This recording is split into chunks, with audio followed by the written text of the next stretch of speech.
सारे दोस्तों ने अस्सलाम वालेकुम। की हाल ने सारे दोस्तों भरावां दा ठीक ठाक हो जनाब। जैसा कि पहले भी वीडियो दस चुके थे असीं एक स्विमिंग पूल शुरू किया सी ते ओहदी इनफॉर्मेशन दोस्तों नाल शेयर कर रहे सां। इस स्विमिंग पूल दी ने छत शुरू की असीं इहदा डबल जुगाड़ करके ते तुहाडे सामने देख रहे हो कि बीम शीम ला के छत वगैरह तकरीबन 10,000 फुट छत बन रही है अमूमन।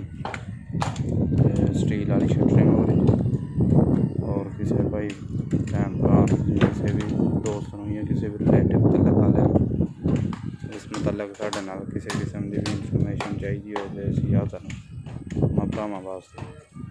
तुसीं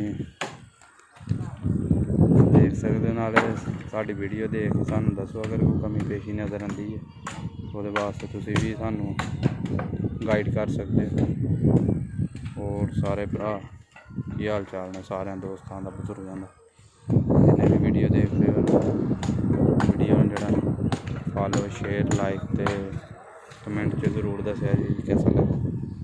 यह थले साडा स्विमिंग पूल नज़र आ रहा वो दूसरी मंजिल तकरीबन यदि 26 फुट हाइट है जिते छत पा रहे हैं।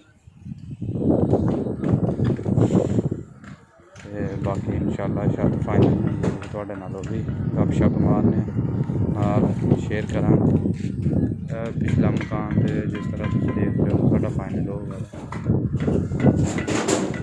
अगों इंशाल्लाह मज़ीद वीडियो वास्ते साडे चैनल में सबसक्राइब कर लो, बैल आइकन यानी कि घंटी के बटन दबाई छोड़ो।